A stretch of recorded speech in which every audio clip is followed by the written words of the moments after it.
Hello everyone, welcome to live study. Youth competition times की books पर आधारित MCQs की सीरीज में आज हम सेक्शन 359 से और 374 तक के एमसीक्यूज को डिस्कस करेंगे। पूरी व्याख्या के साथ हम यहाँ इन प्रश्नों को देखेंगे। व्यापहरण, अपहरण, दासत्व और बलात्संग को लेकर के ये प्रश्न लिए गए हैं। सो फ्रेंड्स, आप अगर चैनल को पहली बार विजिट कर रहे हैं तो आप चैनल को सब्सक्राइब कर लें तथा उसके पास बने बेल आइकन बटन को प्रेस कर लें, जिससे कि सभी वीडियोज का नोटिफिकेशन आपको मिल सके। पहला प्रश्न है कि किडनैपिंग अर्थात व्यपहरण होता है एक प्रकार का, दो प्रकार का, तीन प्रकार का या चार प्रकार का। पूछा गया है कितने प्रकार का होता है, तो किडनैपिंग आपका दो प्रकार का होता है। सही ऑप्शन यहाँ पर इसका है ऑप्शन क्रमांक बी। आप भी साथ साथ प्रश्नों के उत्तर देते चलिए। दो प्रकार का होता है, पहला होता है भारत में से व्यपहरण और दूसरा होता है विधिपूर्ण संरक्षकता में से व्यपहरण। धारा 360 और धारा 361 इन दोनों प्रकार के व्यपहरणों के संबंध में बताती है। धारा 359 के अनुसार व्यपहरण दो प्रकार का होता है, पहला है भारत से व्यपहरण और दूसरा है विधिपूर्ण संरक्षकता से व्यपहरण। भारत से व्यपहरण को धारा 360 में और विधिपूर्ण संरक्षकता से व्यपहरण को धारा 361 में बताया गया है। इस तरह से सही आंसर यहाँ पर है इसका दो प्रकार का। प्रश्न की व्याख्या भी इसी तरह बताती है कि भारतीय दंड संहिता की धारा 359 के अनुसार धारा 359 में दो प्रकार के व्यपहरण की बात कही गई है और इन दोनों प्रकार के व्यपहरण को अलग अलग धारा 360 और धारा 361 में डिस्कस किया गया है। प्रश्न क्रमांक 2 है कि भारतीय दंड संहिता में व्यपहरण कितने प्रकार का होता है। How many kinds of kidnapping are there in the Indian penal code. तो ये 2 टाइप का होता है। सही ऑप्शन यहाँ पर है इसका ऑप्शन क्रमांक बी। भारतीय दंड संहिता की धारा 259 के अनुसार व्यपहरण दो प्रकार के होते हैं, भारत में से व्यपहरण और विधिपूर्ण संरक्षकता में से व्यपहरण। धारा 360, 360 और 361 इस संबंध में प्रावधान करती हैं। इन पर भी सीधे सीधे प्रश्न पूछा जाता है। प्रश्न क्रमांक 3 है कि भारतीय दंड संहिता के अंतर्गत व्यपहरण के अपराध का निम्नलिखित में से कौन सा आवश्यक तत्व नहीं है। Which one of the following is not an essential ingredient of the offence of kidnapping under the Indian penal code. पहला है अवयस्क शिशु। व्यपहरण के अपराध के लिए एसेंशियल एलिमेंट को पूछा है, कौन सा नहीं है। अवयस्क शिशु, अभियुक्त का आशय, विधिपूर्ण संरक्षकता की सम्मति के बिना और ऑप्शन क्रमांक डी है कि विधिपूर्ण संरक्षक की संरक्षकता से परे ले जाना। आपका आशय किडनैपिंग को लेकर के था या नहीं, ये बात नहीं देखी जाएगी। तो अभियुक्त के आशय को इंटेंशन ऑफ द एक्यूज्ड, बाकी अवयस्क शिशु, किसी अवयस्क शिशु के साथ ये अपराध होगा, विधिपूर्ण संरक्षक की सम्मति के बिना होगा, जिसकी संरक्षकता में ऐसा शिशु है उसकी सम्मति के बिना आप उसको ले जाएंगे, विधिपूर्ण संरक्षक की संरक्षकता से परे ले जाना, परे ले जाना। 3 कंडीशन है। चौथी कंडीशन जो है आप ऑप्शन क्रमांक बी दिया हुआ है, ये इसके एसेंशियल एलिमेंट्स में नहीं आएगा। सही ऑप्शन यहाँ पर इसका है ऑप्शन क्रमांक बी। भारतीय दंड संहिता की धारा 359, 360 एवं 361 ये व्यपहरण अर्थात किडनैपिंग से संबंधित हैं तथा इन धाराओं के अनुसार व्यपहरण में अभियुक्त का आशय अपहरण में आवश्यक तत्व की श्रेणी में नहीं आता है। प्रश्न क्रमांक 4 है, एक महिला का विधिपूर्ण संरक्षकता में से व्यपहरण कारित किया जा सकता है यदि वह है, उसकी एज के संबंध में पूछा गया है। यदि वह है 16 वर्ष से कम आयु की, 18 वर्ष से कम आयु की, 21 वर्ष से कम आयु की या 14 वर्ष से कम आयु की, तो महिला की कंडीशन में जो एज है वो 18 वर्ष से कम आयु की रखी गई है। सही ऑप्शन इसका यहाँ पर है ऑप्शन क्रमांक बी। प्रश्न की व्याख्या बताती है कि भारतीय दंड संहिता की धारा 361 में विधिपूर्ण संरक्षकता में से व्यपहरण का उपबंध किया गया है। इस धारा के अनुसार जो कोई किसी अप्राप्य व्यय को, यदि वह नर हो तो 16 वर्ष, अर्थात यदि पुरुष श्रेणी में है तो 16 वर्ष, और यदि महिला श्रेणी में है 16 वर्ष से कम आयु वाले का, और यदि वह नारी है तो 18 वर्ष से कम आयु वाली को या किसी भी विकृत चित्त व्यक्ति को, और यदि कोई व्यक्ति ऐसा जो कि विकृत चित्त है, ऐसे अप्राप्य या विकृत चित्त व्यक्ति के विधिपूर्ण संरक्षकता में से ऐसे अप्राप्य को अर्थात 16 वर्ष और 18 वर्ष से कम उम्र के किसी नर या नारी को या किसी विकृत चित्त व्यक्ति को, ऐसे अप्राप्य या विकृत चित्त व्यक्ति के विधिपूर्ण संरक्षकता में से ऐसे संरक्षक की सम्मति, और आप ऐसे व्यक्ति को ऐसे संरक्षक की सम्मति के बिना ले जाते हैं या बहका करके ले जाते हैं, वह विधिपूर्ण संरक्षकता में से व्यपहरण होता है कहलाएगा। जिसकी संरक्षकता में ऐसा पुरुष या कोई स्त्री जो कि 16 वर्ष और 18 वर्ष क्रमशः जिनकी उम्र दी गई है, या कोई ऐसा व्यक्ति जो कि विकृत चित्त है, और आप ऐसे व्यक्ति को किसी व्यक्ति की जिसकी विधिपूर्ण संरक्षकता में ऐसा व्यक्ति है से ले जाते हैं, तो आप किडनैपिंग के दोषी होंगे। प्रश्न क्रमांक 5 है कि भारतीय दंड संहिता की धारा 361 का अपराध मुख्यतः संबंधित है परिवार से, समाज से, किसी व्यक्ति से या विधिपूर्ण संरक्षकता से। तो 361 का अपराध संबंधित है विधिपूर्ण संरक्षकता से। सही ऑप्शन इसका यहाँ पर है ऑप्शन क्रमांक डी। धारा 360 ये भारत में से व्यपहरण को बताती है, और धारा 361 ये विधिपूर्ण संरक्षकता में से व्यपहरण को बताती है।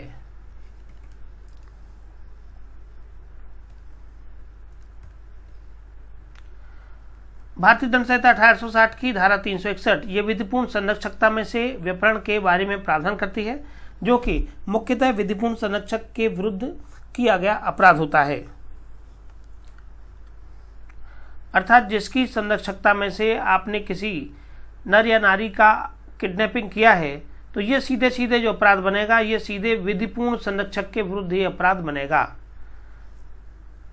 प्रश्न क्रमांक 6 है कि व्यपहरण के अपराध के लिए अवयस्क की उम्र कितनी होनी चाहिए? 16 वर्ष, 18 वर्ष। What should be the age of minor to constitutes the offense of kidnapping? Next इसके ऑप्शन देखते हैं। जैसा कि हमने आपको ऊपर बताया था कि पुरुष के मामले में 16 वर्ष तथा महिला के मामले में 18 वर्ष का टाइम पीरियड रखा हुआ है। यदि पुरुष है तो 16 वर्ष के अंदर, और यदि महिला है तो 18 वर्ष के अंदर होनी चाहिए, और यदि पुरुष है तो 18 वर्ष के अंदर और महिला है तो 16 वर्ष के अंदर होनी चाहिए। तो इसका सही ऑप्शन यहाँ पर इसका ऑप्शन क्रमांक ये सी है।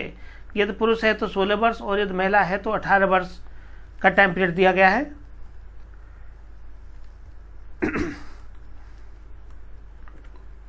प्रश्न की व्याख्या हम पूर्व में डिस्कस कर चुके हैं। प्रश्न क्रमांक 7 है कि 17 वर्षीय अ जो कि ब की पुत्री है को स बिना ब की सहमति के अ को दक्षिण भारत की यात्रा पर ले जाता है। स के द्वारा कौन सा अपराध किया गया है? A is the 17 years old daughter of B. A B की 17 वर्ष की पुत्री है। C without consent of B takes A for a tour of South India. C has committed the offence of. C के द्वारा अपराध यहाँ कौन सा किया गया है, पूछा गया है आपसे। व्यपहरण का अपराध है, अपहरण का अपराध है, सदोष परिरोध का अपराध है या सदोष अवरोध का अपराध है। तो यहाँ अपराध बनेगा किडनैपिंग का अर्थात व्यपहरण का, क्योंकि यहाँ जो बच्ची की उम्र है ये 18 वर्ष से कम बताई गई है। जैसे कि आपको अभी हमने ऊपर समझाया था कि 18 वर्ष से कम उम्र की किसी महिला तथा 16 वर्ष से कम उम्र के किसी भी पुरुष के साथ किया गया व्यपहरण से संबंधित अपराधी माना जाता है। सही ऑप्शन इसका यहाँ पर है ऑप्शन क्रमांक ए।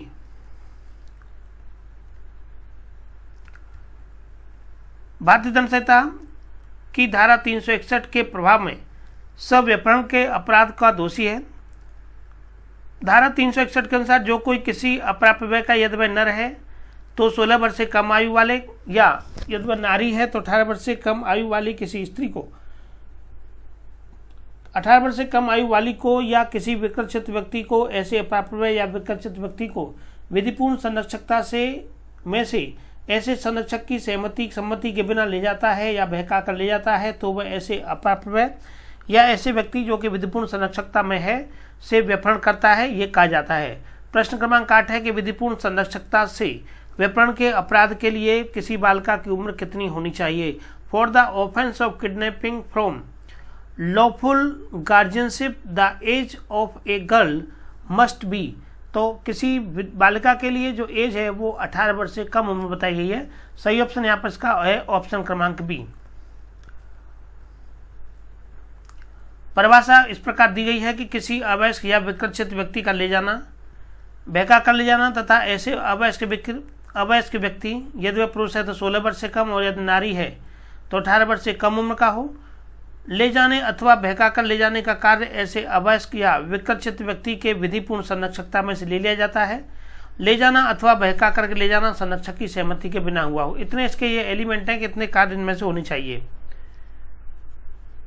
प्रश्न क्रमांक 9 है कि सही उत्तर का चयन कीजिए कि विधिपूर्ण संरक्षकता में से विपरण के अपराध में in case of kidnapping from the lawful guardianships अवयस्क यदि नर है तो 18 वर्ष से कम उम्र का, ये गलत है। नर के मामले में जो एज है वो 16 वर्ष है, पहला गलत हो जाएगा। अवयस्क यदि नारी है तो 16 वर्ष से कम उम्र की, ये भी गलत हो जाएगा। सी है कि व्यक्ति चाहे नर हो या नारी हो उसकी उम्र 21 वर्ष से कम हो, ये भी गलत हो जाएगा। ऑप्शन क्रमांक डी है कि अवयस्क यदि नर है तो 16 वर्ष और यदि नारी है तो 18 वर्ष से कम उम्र का, ये इसका ऑप्शन क्रमांक आपका डी यहाँ पर ये करेक्ट है। प्रश्न क्रमांक 11 है कि विपरण में अवयस्क की आयु होनी चाहिए। तो विपरण के लिए अवयस्क की आयु यदि वह पुरुष है तो 16 वर्ष और यदि महिला है तो कम से कम 18 वर्ष से कम की उम्र होनी आवश्यक है।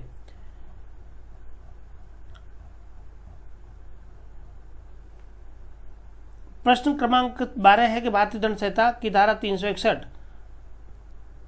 का अपराध मूलतः विरुद्ध है, कैसे परिवार के विरुद्ध है, समाज के विरुद्ध है या कोई व्यक्ति जिसके विरुद्ध है या विधिपूर्ण संरक्षक के विरुद्ध है। तो ये 361 का जो अपराध है ये विधिपूर्ण संरक्षक के विरुद्ध बनने वाला अपराध है। अर्थात आपके द्वारा विधिपूर्ण संरक्षकता में से किसी का किडनैपिंग किया गया है जिसकी संरक्षकता में कोई 16 वर्ष या 18 वर्ष की उम्र का नर या नारी जो रहता है, तो ये सही ऑप्शन यहाँ पर इसका ऑप्शन क्रमांक डी बनेगा और अपराध ये विधिपूर्ण संरक्षक के विरुद्ध बनेगा। धारा 361 में परिभाषित अपराध विधिपूर्ण संरक्षक के विरुद्ध अपराध बनता है। प्रश्न क्रमांक 13 है कि भारतीय दंड संहिता 1860 के अंतर्गत विधिपूर्ण संरक्षकता में से विपरण के अपराध में अप्राप्त व्यय की आयु क्या होनी चाहिए। दोनों ही कंडीशन हमने आपको बता दी हैं कि 16 वर्ष और 18 वर्ष की कम से कम एज होनी चाहिए। 16 वर्ष है पुरुष के लिए और 18 वर्ष है महिला के लिए। प्रश्न क्रमांक 14 है कि जो कि एक 17 वर्ष की ब की पुत्री है को ब की सहमति के बिना को दक्षिण भारत में घुमाने के लिए ले जाता है। के द्वारा कौन सा अपराध किया गया है। के द्वारा 17 वर्ष अर्थात 18 वर्ष से कम उम्र की लड़की को दक्षिण भारत में घुमाने के लिए बिना उसकी कंसेंट के लिए ले जाया जाता है, बिना उनकी कंसेंट के ले गया गया है। तो यहाँ पर ये विपरण का अपराध बनेगा। सही ऑप्शन यहाँ पर इसका है ऑप्शन क्रमांक ए, क्योंकि उस लड़की की उम्र 18 वर्ष से कम है, इस बात का विशेष ध्यान रखिएगा।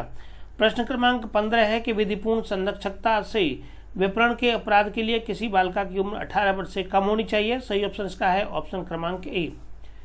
प्रश्न क्रमांक 16 है कि ए एक पार्क में 15 वर्षीय एक लड़की से मिला।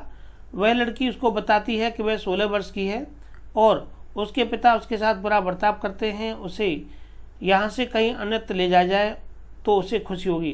तत्पश्चात ए उसे अपने घर ले जाता है और उसे वहीं रहने देता है। इस मामले में ए के द्वारा कौन सा ऑफेंस यहाँ बनता है पूछा गया है। A meets a girl age 15 years in a park. She tells him that she is 16 years of age and she is ill treated at her house by her father and that she would be happy to be taken away from there. Thereafter A takes the girl to his house and allow her to remain there. In this case ए ने कोई अपराध नहीं किया है क्योंकि लड़की ने अपनी सहमति से उसके साथ आई है। देखिए लड़की की सहमति यहाँ नहीं मानी जाएगी क्योंकि लड़की की उम्र अभी अपनी सहमति देने लायक नहीं है। उसकी उम्र केवल मात्र 16 वर्ष है। पार्क में जो लड़की मिली है 15 वर्षीय एक लड़की से मिलता है, वह लड़की बताती है कि उसकी उम्र केवल मात्र भी 16 वर्ष है। बी है कि ए ने कोई अपराध नहीं किया है क्योंकि लड़की ने अपनी उम्र गलत बताई थी और ए ने उसके परिपक्व होने पर विश्वास किया था एवं सहमति के योग्य समझा था। ऑप्शन क्रमांक सी है कि ए ने विधिपूर्ण संरक्षकता से अवयस्क के व्यपहरण का अपराध किया है। यह ऑप्शन यहाँ करेक्ट है कि ए ने विधिपूर्ण संरक्षकता से अपहरण अवयस्क के व्यपहरण का अपराध किया है, क्योंकि लड़की की उम्र 18 वर्ष से कम है। ए ने व्यपहरण एवं सदोष अवरोध का अपराध किया है, सदोष अवरोध नहीं बनेगा। ऑप्शन क्रमांक सी यहाँ पर करेक्ट है। धारा 361 विधिपूर्ण संरक्षकता में से व्यपहरण को परिभाषित करती है। जो कोई किसी अप्राप्त व्यय को यदि वह नर है तो 16 वर्ष से कम और यदि नारी है तो 18 वर्ष से कम। तो यहाँ जो लड़की की उम्र है वो 16 वर्ष है, या वो 15 वर्ष समझ रहा है लेकिन लड़की कह रही है 16 वर्ष है, तो दोनों स्थितियों में लड़की की उम्र 18 वर्ष से कम है। प्रस्तुत समस्या में ए ने विधिपूर्ण संरक्षकता से अवयस्क के व्यपहरण का अपराध किया है, क्योंकि लड़की की आयु 18 वर्ष से कम की है। प्रश्न क्रमांक 17 है कि निम्नलिखित में से अनवरत अपराध कौन सा है? अनवरत अपराध अर्थात चालू रहने वाला अपराध। Which one of the followings is continuing offence? दुष्प्रेरण का, अपहरण का, बलात्कार का या चोरी का? तो अपहरण का अपराध ये अनवरत अपराध की श्रेणी में आता है। सही ऑप्शन इसका है ऑप्शन क्रमांक सी। धारा 362 के अधीन अपहरण का अपराध निरंतर जारी रहने वाला या कंटिन्यूइंग अपराध होता है। इसे अनवरत अपराध या निरंतर जारी रहने वाला अपराध क्यों कहते हैं? क्योंकि एक स्थान से दूसरे स्थान तक इसमें आवागमन होता रहता है, और जब तक वो ऐसा व्यपहरण किसी जिसके साथ किया गया है और वो कंटिन्यू चलता रहेगा। मान लीजिए आप दिल्ली से बम्बई से कहीं केरल या किसी भी स्थान पर जाते हैं, तो वहाँ आप उस बच्चे को या किसी नर को या नारी को जिसको भी ले जाते हैं तो वो कंटिन्यू ऑफेंस वो बना रहेगा। तो इसीलिए इस अपराध को निरंतर जारी रहने वाला अपराध भी कहते हैं, क्योंकि व्यपहरण का अपराध एक बार में ही पूरा हो जाता है। अपथ व्यक्ति को जितनी बार एक स्थान से दूसरे स्थान पर ले जाया जाएगा, प्रत्येक बार एक नया अपराध सृजित होता है। क्योंकि किडनैपिंग का जो अपराध है वो विधिपूर्ण संरक्षक के विरुद्ध बनता है, इसीलिए यहाँ वर्ड यूज किया गया है कि जबकि व्यपहरण का अपराध एक बार में ही पूरा हो जाता है, लेकिन अपहरण जिस व्यक्ति का किया गया है, जिस नर का या नारी का जिसका भी किया गया है, वो जैसे जैसे एक स्थान से दूसरे स्थान पर उनको ले जाया जाता है, वैसे वैसे एक नई अपराध का सृजन होता जाता है। प्रश्न क्रमांक 18 है कि जो कोई किसी व्यक्ति को किसी स्थान से जाने के लिए किसी प्रवंचनापूर्ण उपायों के द्वारा या बल से उत्प्रेरित करता है, अपराध कहलाता है। सदोष अवरोध का, अपहरण का, व्यपहरण का या दुष्प्रेरण का। क्योंकि व्यक्ति को किसी स्थान से ले जाने के लिए किन्हीं प्रवंचनापूर्ण उपायों के द्वारा बल या बल के द्वारा उत्प्रेरित किया जाता है, तो सदोष अवरोध नहीं बनेगा, अपहरण बनेगा यहाँ पर, व्यपहरण नहीं बनेगा, क्योंकि व्यपहरण के लिए जो एज है वो यहाँ पर दी जाएगी आपको 16 या 18 जो भी रहती है। सही ऑप्शन यहाँ पर इसका ऑप्शन क्रमांक बी है, अपहरण का अपराध बनता है। भारतीय दंड संहिता की धारा 362 के अनुसार जो कोई किसी व्यक्ति को किसी स्थान से जाने के लिए बल के द्वारा विवश करता है या किसी प्रवंचनापूर्ण उपायों के द्वारा उत्प्रेरित करता है, वह उस व्यक्ति का अपहरण करता है, ये कहा जाता है। प्रश्न क्रमांक 19 है कि भारतीय दंड संहिता 1860 की निम्न में से कौन अनवरत अर्थात लगातार प्रकृति का अपराध है? बलात्कार का, चोरी का, दुष्प्रेरण का, अपहरण का? सही ऑप्शन इसका डी है, ऑप्शन क्रमांक डी अपहरण का। धारा 362 अपहरण को परिभाषित किया गया है। अपहरण अनवरत प्रकृति का अपराध है, अतः कोई भी व्यक्ति केवल तभी दंडनीय नहीं होता है कि जब वह प्रथम बार किसी व्यक्ति को एक स्थान से दूसरे स्थान पर हटाता है या ले जाता है, बल्कि जब जब उसे एक स्थान से दूसरे स्थान पर ले जाया जाता है, प्रत्येक बार अपहरण का एक नया अपराध गठित होता है। प्रश्न क्रमांक 20 है कि निम्नलिखित में से कौन अपहरण का आवश्यक तत्व नहीं है? पहला है एक व्यक्ति को एक स्थान से दूसरे स्थान पर ले जाने के लिए बल प्रयोग के द्वारा विवश किया जाना। अपहरण के आवश्यक तत्व पूछे गए हैं, नहीं पूछा गया कि अपहरण का आवश्यक तत्व नहीं है। एक व्यक्ति एक स्थान से दूसरे स्थान पर जाने के लिए बल प्रयोग के द्वारा विवश किया जाता है। एक व्यक्ति को प्रवंचनापूर्ण उपायों के द्वारा एक स्थान से दूसरे स्थान पर ले जाने के लिए उत्प्रेरित किया जाता है। न तो बल का प्रयोग और न ही प्रवंचनापूर्ण उपाय ही अपहरण के लिए आवश्यक है। और डी है वास्तविक बल का प्रयोग आवश्यक है और केवल बल का प्रदर्शन मात्र पर्याप्त नहीं है।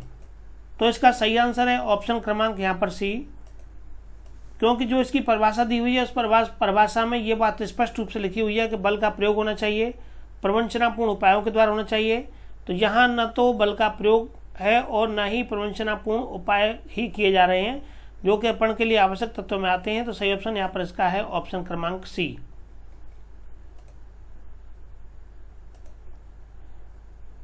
धारा 362 में परिभाषा के अनुसार इस धारा के अंतर्गत अपहरण एक मूल अपराध नहीं है, अपितु एक सहायक कार्य है जो कि स्वतः दंडनीय नहीं है। अपहरण तभी आपराधिक होता है जब किसी आपराधिक आशय से किया जाए और इसके आवश्यक तत्व निम्न हैं: बलपूर्वक, बाध्यता या प्रवंचनापूर्ण उपायों के द्वारा उत्प्रेरण किया जाना तथा किसी भी बाध्यता या उत्प्रेरण का उद्देश्य किसी व्यक्ति को किसी स्थान में से लाने या ले जाने का रहा होना चाहिए। प्रश्न क्रमांक 21 के निम्न में से अनवरत अपराध कौन सा है?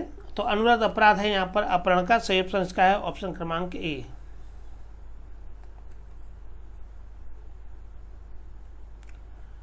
नेक्स्ट प्रश्न है, चलिए प्रश्न की व्याख्या देखते हैं। धारा 362 में अपहरण को परिभाषित किया गया है। इस धारा के अंतर्गत अपहरण मूल अपराध नहीं है, अपितु एक सहायक कार्य है जो कि स्वतः दंडनीय नहीं है। गंगा देवी 1914 इलाहाबाद के मामले में अपहरण एक अनवरत अपराध है। अतः कोई भी व्यक्ति केवल तभी दंडनीय नहीं होता है कि जब पहली बार किसी व्यक्ति को एक स्थान से दूसरे स्थान पर हटाता है या ले जाता है, बल्कि जब जब उसे एक स्थान से दूसरे स्थान पर ले जाया जाता है, हर बार अपहरण का एक नया अपराध संरचित होता है और जो भी व्यक्ति अपराध में सम्मिलित रहते हैं वे सभी दंडनीय होते हैं।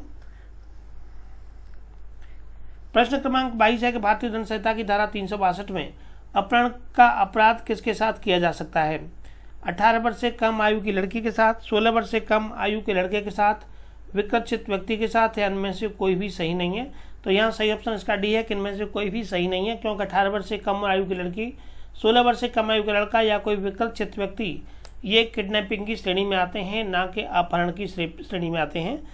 भारतीय दंड संहिता 1860 की धारा 362 के अनुसार जो कोई किसी व्यक्ति को किसी स्थान से जाने के लिए बल के द्वारा विवश करता है या किन्हीं प्रवंचनापूर्ण उपायों के द्वारा उत्प्रेरित करता है, वह उस व्यक्ति का अपहरण करता है, ये कहा जाता है। अतः अपहरण किसी भी आयु के व्यक्ति का हो सकता है। प्रश्न क्रमांक 23 है कि निम्नलिखित में से कौन सा चालू रहने वाला अपराध है? यह है आपका अपहरण का अपराध। प्रश्न क्रमांक 24 है कि भारतीय दंड संहिता में मुक्ति धन के लिए व्यपहरण के लिए दंड का प्रावधान कितना है? फिरौती वगैरह मांगने के लिए आप किसी का अपहरण करते हैं तो 7 वर्ष तक के कारावास का मामला, आजीवन कारावास, मात्र मृत्युदंड अथवा आजीवन कारावास तथा 10 वर्ष तक का कठोर कारावास। तो सही उत्तर इसका है ऑप्शन क्रमांक सी, मृत्युदंड अथवा आजीवन कारावास। धारा 364 क फिरौती आदि के लिए व्यपहरण का उपबंध करती है, जो कि मृत्यु या आजीवन कारावास और जुर्माने से दंडनीय होने की बात करती है। प्रश्न क्रमांक 25 है कि एक वरदराजन बनाम राज्य का वाद किससे संबंधित है? भारतीय दंड संहिता की धारा 366 ए से, धारा 364 ए से, धारा 363 ए से तथा उपरोक्त में से कोई नहीं। सही ऑप्शन इसका है ऑप्शन क्रमांक डी कि उपरोक्त में से कोई भी नहीं है। एस वरदराजन बनाम राज्य AIR 1965 सुप्रीम कोर्ट का वाद यह धारा 363 से संबंधित है, जो कि व्यपहरण के लिए दंड का प्रावधान करती है। ध्यान रखिएगा, एस वरदराजन का मामला ये धारा 363 से संबंधित है, जो कि किडनैपिंग के बारे में दंड का प्रावधान करती है। व्यपहरण का प्रकार धारा 367 में बताया गया तथा धारा 360 एवं 361 में व्यपहरण को परिभाषित किया गया है। प्रश्न क्रमांक 26 है कि भारतीय दंड संहिता की निम्न की धारा में भीख मांगने के प्रयोजन के लिए अप्राप्य का व्यपहरण या विकलांगीकरण को वर्णित किया गया है। भीख मांगने के लिए आपने देखा होगा कि काफ़ी समय पूर्व इस तरह की स्थितियां ज़्यादा बनती थीं, बच्चे का अपहरण करा करके और भीख वगैरह मंगवाई जाती थी। पूछा गया धारा 363 में, धारा 364 में, धारा 363 कम है तथा धारा 364 कम है। सही ऑप्शन इसका है ऑप्शन क्रमांक सी, धारा 363 ए में भीख मांगने के प्रयोजन के लिए किसी अप्राप्य का व्यपहरण या विकलांगीकरण किया जाना, ये धारा 363 ए में आता है। धारा 363 ये व्यपहरण के लिए दंड का प्रावधान करती है। धारा 364 हत्या करने के लिए व्यपहरण या अपहरण को बताती है तथा धारा 363 ए ये भीख मांगने के प्रयोजन के लिए अप्राप्य के व्यपहरण या अपहरण की बात करती है। धारा 364 ए ये मुक्ति धन के लिए व्यपहरण की बात करती है। प्रश्न क्रमांक 27 है कि भारतीय दंड संहिता की किस धारा में फिरौती के लिए व्यपहरण का उपबंध है? धारा 364 में, धारा 362 में,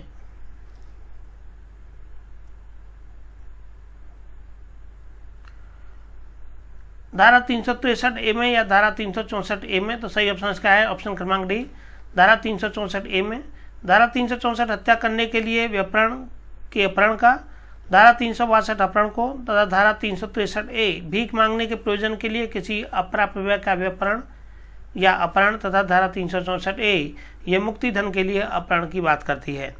प्रश्न क्रमांक 28 है कि भारतीय दंड संहिता की धारा 366A में किन अपराधों का उल्लेख किया गया है?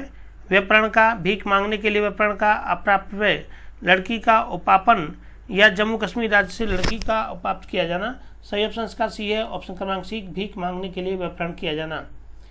धारा 366A में किसी अप्राप्य व्यय लड़की का उपापन के अपराध से संबंधित है,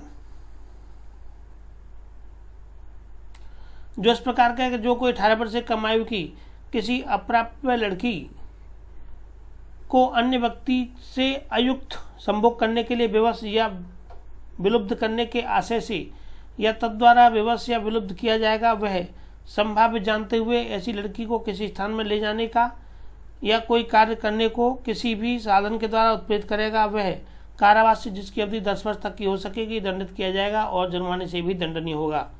धारा 366A इस संबंध में प्रावधान करती है। अप्राप्य लड़की का उपापन,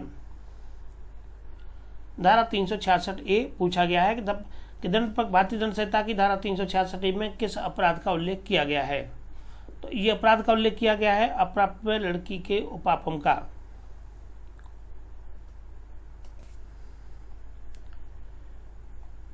प्रश्न क्रमांक 29 है कि निम्न में से किस उम्र की लड़की का भारत में बाहर के किसी देश में या जम्मू कश्मीर से आयात किया जाना 10 वर्ष तक के कारावास के दंड के प्रावधान को बताता है?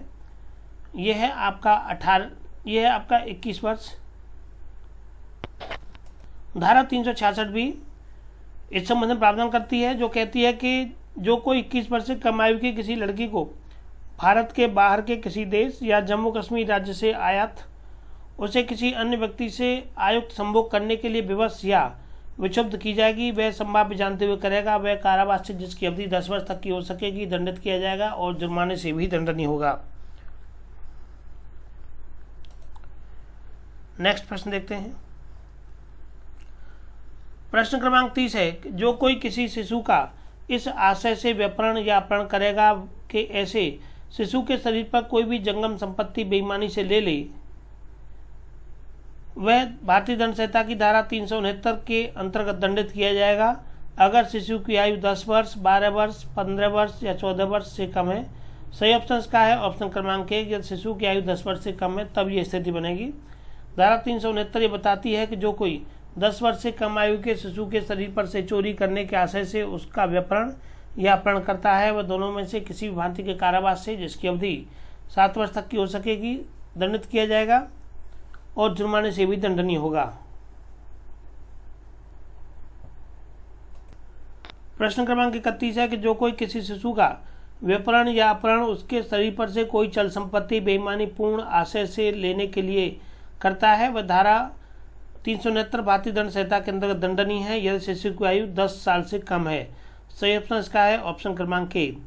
प्रश्न क्रमांक 32 है कि जो कोई किसी शिशु का व्यपहरण या अपहरण उसके शरीर पर कोई चल संपत्ति या बेईमानी पूर्ण आशय से लेने के लिए करता है और शिशु की आयु पूछी गई है यहाँ पर, तो शिशु की आयु के संबंध में ऊपर भी हम आपको आंसर बता चुके हैं कि कम से कम 10 वर्ष से कम आयु का शिशु होना आवश्यक है।